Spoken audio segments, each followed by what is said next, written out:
Hello, and thank you for tuning into the Stuff I Heard podcast. I'm your host, Joshua Peak, and today happens to be October. I don't know, what is this? October 23rd? Yeah, Sunday, October 23rd. We're about a week away from Halloween. So we get into that time of year where typically Halloween, when I was a kid, was usually celebrated on Halloween, and we'd go around and we'd trick or treat. And if it was a school day, we would just go out and trick or treat. Early-ish. You want it to be kind of dark, but you want to be home in time for your, bed and get all, sugared up with your candy and stuff and then sleep. And then the next day at school, you're like, oh man, I got all this candy. And, mom would let us have a little bag of candy to take with us to school. So she didn't want us to like get a sick stomach, but she would still send us with some candy every day so that we could eat the candy. And then somewhere, I guess, around the time I became an adult with children, it became a thing of well, let's do it on the Saturday of the weekend that's near the holiday. And oh, it falls on a Wednesday this week. So when do we do Halloween? Do we do it on Friday night? Because I don't know, the kids have got the soccer game on Saturday, and we got to go out of town for the oldest one's football game, and it just turned into this weird thing. Why don't we just regulate when Halloween is and just say, all right, listen, I know we used to observe it on the 31st, but let's just observe it on the last Saturday of October. I think I heard a DJ say that on a morning radio show. It's not a bad idea. Why don't we just do that? We could still celebrate Halloween, towards the end of October, but we could do it on the last Saturday of the month. That way it's still good for the kids and we're at the right time of the year where it should be dark enough for them to go trick or treating and not be too dark or too late that it's, spooky out there. I mean, it's supposed to be a little spooky, right? That's kind of the whole point of Halloween. It's supposed to be a little fun, a little scary, right? Like Hocus Pocus, Hocus Pocus 2. I talked about those, the movies remake, the show. Yeah, I talked about that in a previous episode. Anyway, so yeah, I mean, there is an element of us that likes to be scared in a fun way. We like to know that we're safe, but we also kind of like to be scared a little bit. I think Disney tapped into that a long time ago. If you notice a lot of their classic hits, whenever they started off, there was always an element of scariness along with some obstacle to overcome and joy at the end, right? The good guy prevailed. Yay. But there was a bit of scariness to it because I guess he wanted you to take you on a ride of sorts in movies that were going to make you excited. Um, Memories are built off emotions. I heard this a long time ago. There's a reason that women often remember conversations and men don't. Men remember conversations where there's emotion involved.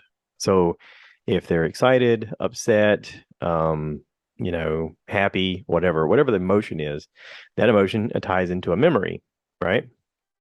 So for guys, they remember their first fist fight. They remember the first time they kissed a girl. They remember the first time they drove a car. The first time they went too fast. They remember, a lot of incidents where emotion was really high. Maybe a time when them and their friends got in trouble, or a time when um, they, had a lot of fun. Again, it's all emotion, right?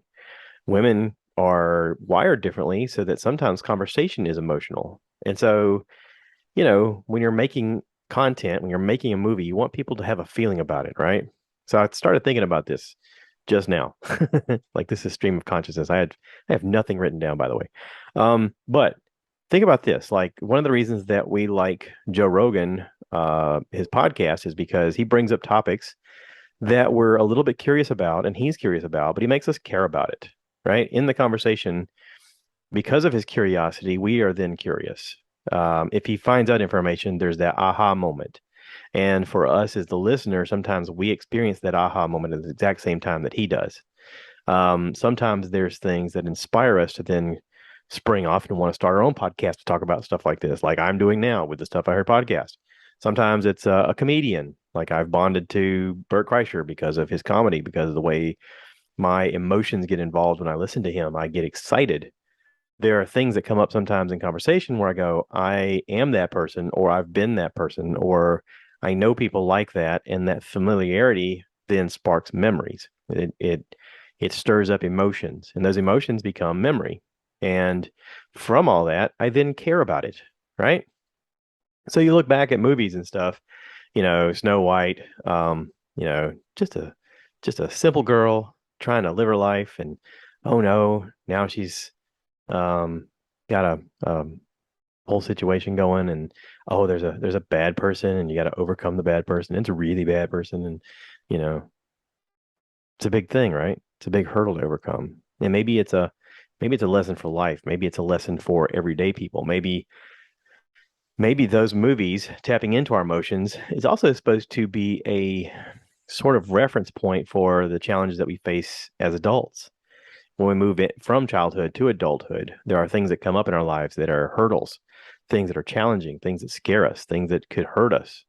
And when we come through the other side, the fact that we weathered that storm makes us more appreciative of the things we have later on.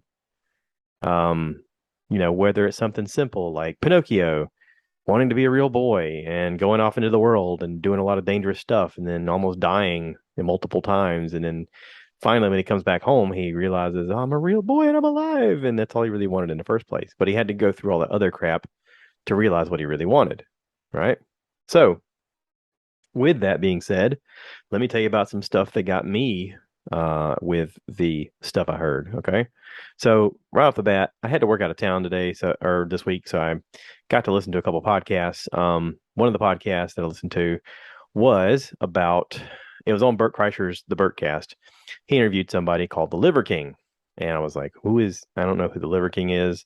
He's mentioned it on Rogan. He's mentioned it on Two Bears, One Cave. I have no idea who this guy is. But I clicked on the link because I was like, I got a few hours to drive. Let's go ahead and plug it in and see what happens. I mean, I figure just like any podcast, if you start listening to it and you don't care, you can just, move on to the next one, right? Because they're not all, listen, they're not all winners. We're all doing the best we can. We're making this shit up as we go along. So just go along with it. So anyway, the Liver King, this guy, right away, I'd seen a picture of him on the YouTube page because I had subscribed to Bert's podcast on YouTube, and he was wearing like a barbarian type head garb with like fur on it and horns, and he looks super jacked. And I was like, okay, well, what's this guy's thing? So right away, they start talking about how he eats raw organs. That's his main diet. He talks about living an ancestral tenet, living a primal life. And he said, the thing that we overlook in time is that we grow up and we are supposed to follow these rules and eat these things. And sometimes they don't make us feel well. And sometimes they have horrible reactions. And sometimes we have allergic reactions. And he thought, uh, I'm not a doctor. I'm not any medical expert or whatever, but it seems like people were a lot healthier when they just ate raw animals, or even if they just cooked the animals, they just ate animals, right? Because you have nutrient dense food in animals. And so he, I guess, started eating raw liver as a test. And right away, he found that he had a lot more energy. He found that his health got a lot better. His kids had severe allergies. They started doing it. The allergies went away. His wife was doing it. They all started getting these extreme benefits from it. And he's like, hey, why don't I come up with these things that are, supposed to be ancestral tenets that people should do, but they're not doing. And so he came up with, most people know sleep, eat, move, which is the top three things that most people need to do. You need sleep, you need good sleep, you need to eat, and you need to move. You need to physically get out and do something so that you can, get stronger, have some type of resistance, have some type of physical challenge to overcome. That will help you grow strong. It'll help you gain muscle. It'll help you sleep better. It'll help you in your day because usually that's alongside of doing something that achieves an objective. Shield talks about taking care of what's around you. Connect, reaching out to one another, having time, disconnecting from your phone, disconnecting from your device, putting on airplane mode, and just allowing your brain to disconnect from the Wi-Fi signal so that it's not near you all the time.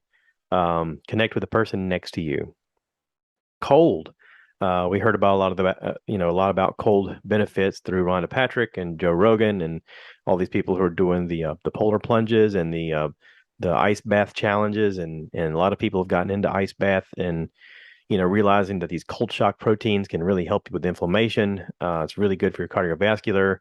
It's very hard to go through, and the more you do it, the more your body responds. That as soon as you get out, you feel invigorated because all the blood rushes to your cells. Rhonda Patrick talked about this a lot on Rogan's podcast, where she talked about heat and cold shock proteins, sauna and extreme cold ice can trick the body into thinking that it's under distress, and it sends these heat shock proteins and cold shock proteins to your cells, so that it wants to fight off this damage, this inflammation to the cells. And then when you get yourself out of that situation, suddenly you have an endorphin rush because you've survived the situation that your body thought it was in danger of. But it's also extremely good for inflammation. They've looked at lots of places around the world where people live, very long lives. The mortality rate is very high, and all of them have either a regimen of sauna or a regimen of cold that they subject themselves to help alleviate pain and manage their inflammation. So, cold is on there. Then sun is the next one. That would be the heat.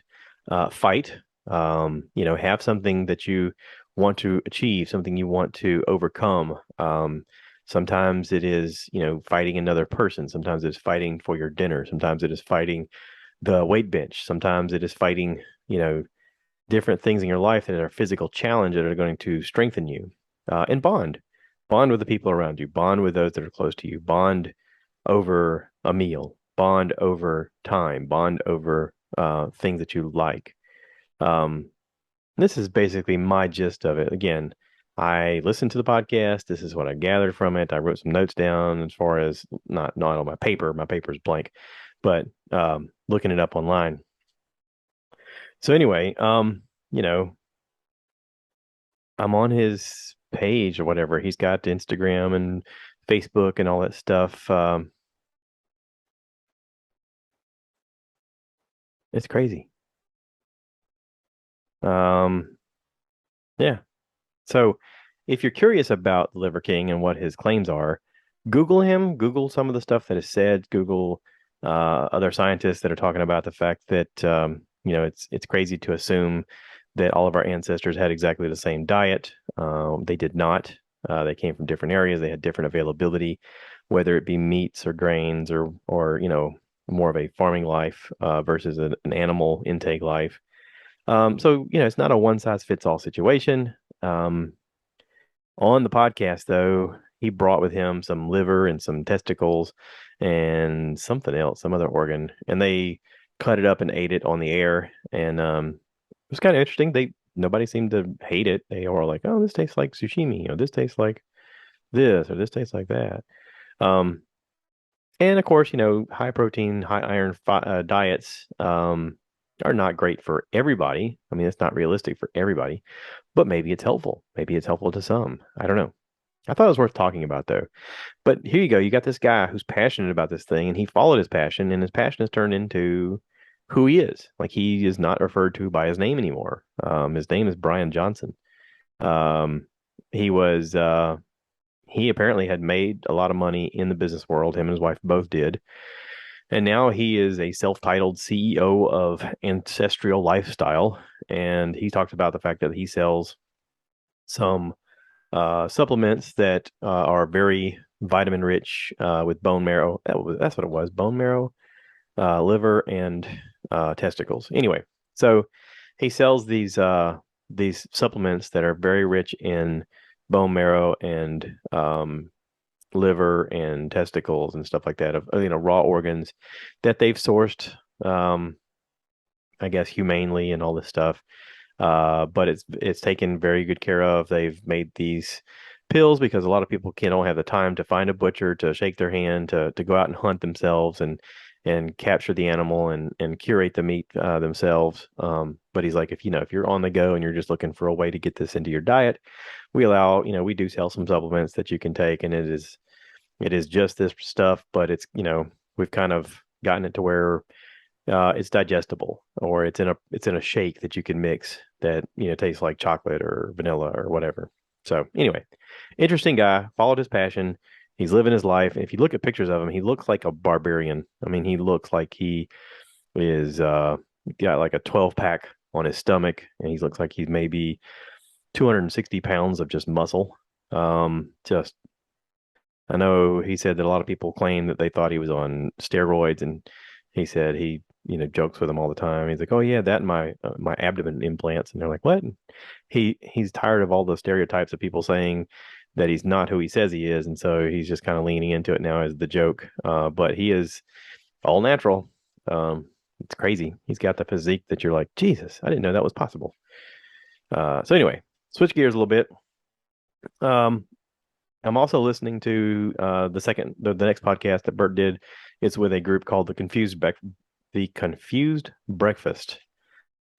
They're a group of guys that apparently started talking about movies and how movies have some type of tagline to them that connect them to other things. And they take movie classics that are like 20 years old or so, and they go down the list and they discuss how these movies are, attached to other movies and how they hold up over time. And they bring out little facts about the movies that nobody's thought about, and they've just done this as their passion and they've taken off with it, and it's turned into a really good podcast. I was listening to this. They do 3 hours and 47 minutes on this podcast, and it's fascinating. They go down the rabbit hole, if you will, and they do a lot of examples on the show. Just for instance, I'll give you an example. One of the shows they did was on Kiefer Sutherland and how his character on Stand By Me, supposedly, these kids find a dead body and then they come across Kiefer Sutherland and the body ends up being his brother. And there's a theory that they have of the fact that his character then leaves them and goes up north and becomes the same character basically as he was in The Lost Boys, one of the vampires, which is a really neat theory. There's also a theory about the Goonies and Back to the Future being on exactly the same day, the events of Goonies and Back to the Future happening on the same day. And they talk about how they look at the calendar and how it's like the last Saturday of October. Could have been Halloween, close to Halloween.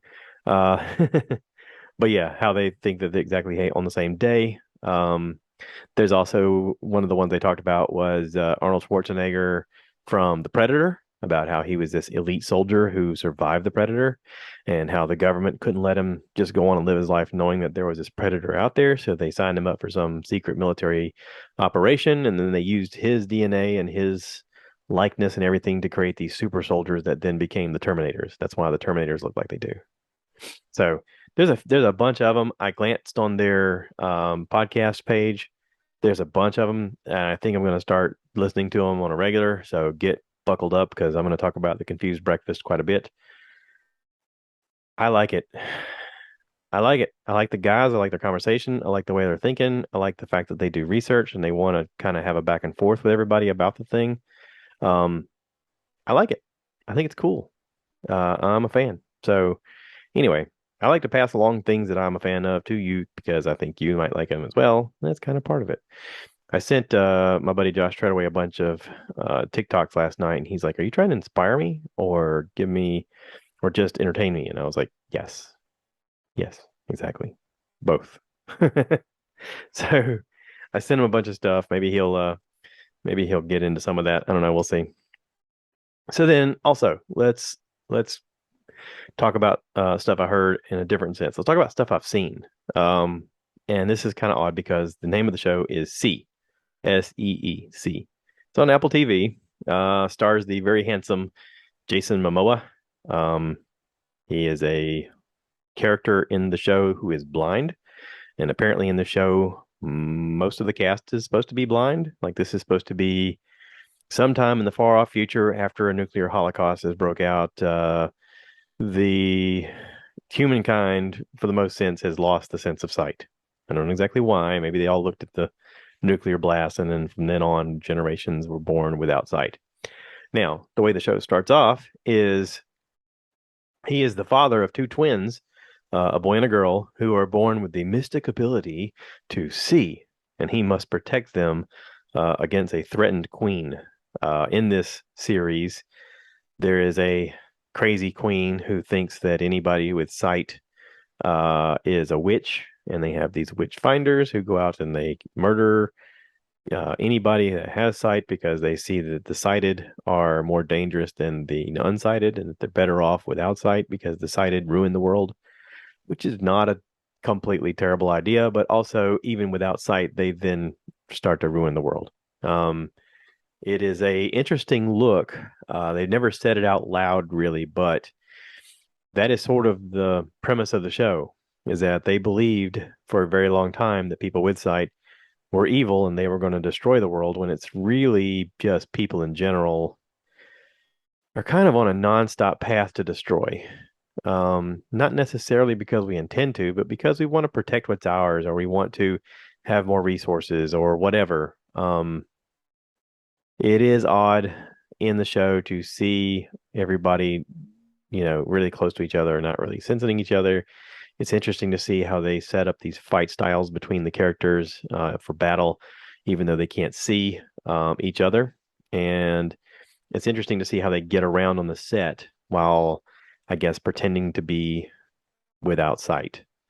Um, it is one of those shows where I then wonder, as they're doing it and they come out with it, we are in this woke culture of people who would look at it and go, well, why don't you get blind people to play this part?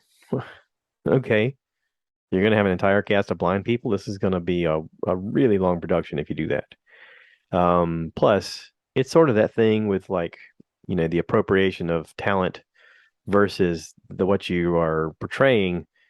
Sometimes you need talent to tell the story.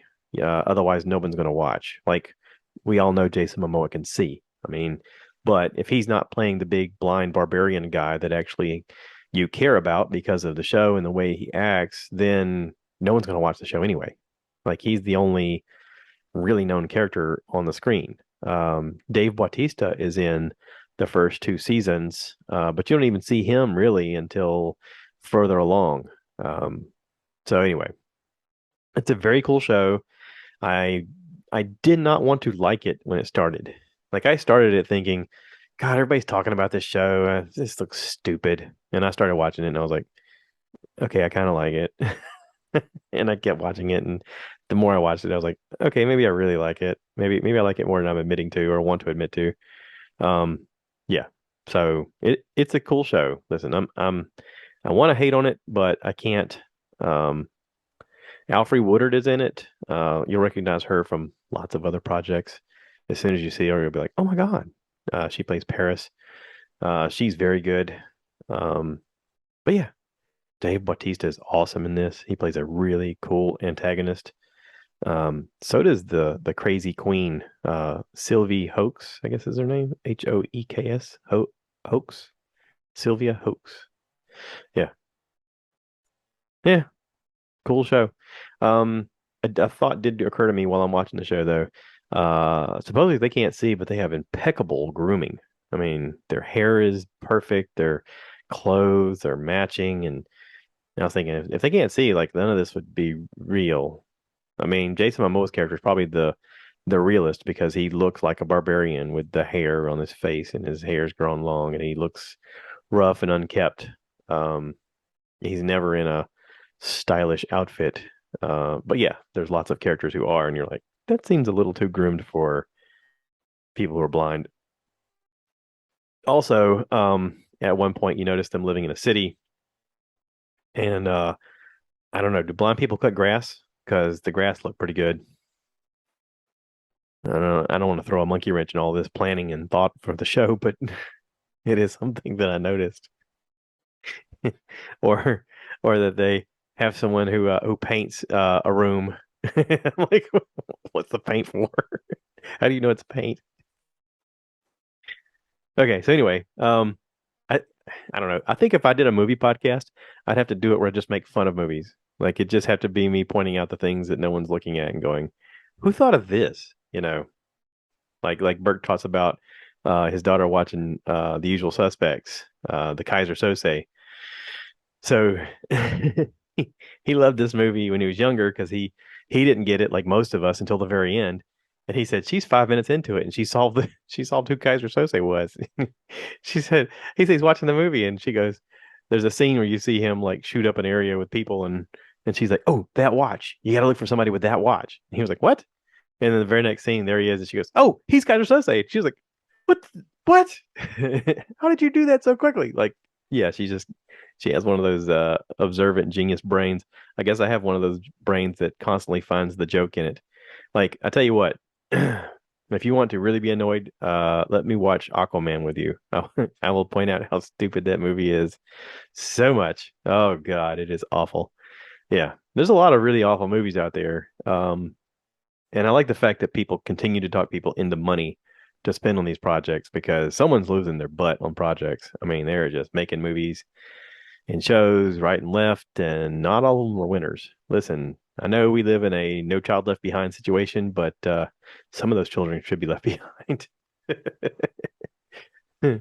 Oh God. Anyway, so I know there's a lot of shows out there. I don't have time to watch them all. I mean, this podcast is kind of at times getting away from me because of life, things that are happening. I know I forget to talk about things. I know I forget to film things. Even my YouTube channel, I don't have time to record the stuff I want to or do the things I want to just because there's things that we got to do day to day with our normal life, like work and spend time with family and stuff like that. And then I look around and I go, wow, I haven't posted anything in a while. I gotta get on that. So here's what's coming up. Okay. I know that you guys probably care or don't care. I don't know. We'll see. Um, Halloween's coming up. Okay. I talked about Halloween. So next weekend at Myrtle Beach, there is a Jeep Jam. And I went last year with Danny Shaw to Jeep Jam, and we got to record some pretty cool content of him climbing over some crazy obstacles. And this year is not going to be any different. We're going to make sure we do that again. I bought some camera mounts so that we can mount some cameras in some interesting ways. And now that I know what some of these images look like, I got different ways that I want to film it.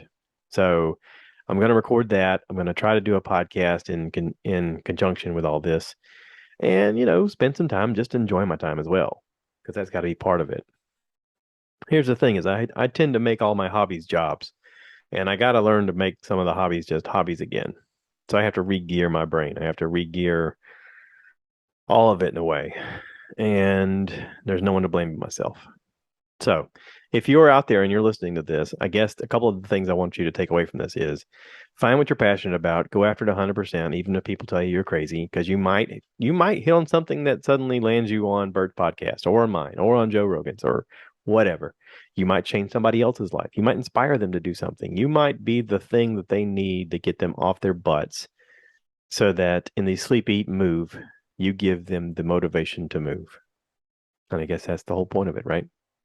So, with that being said, get out there and move. All right. That's the whole podcast. Hope you guys enjoyed it. If you want to be part of the podcast, let me know. And as always, cue the cow. So I want you guys to give me more likes. Give me more likes.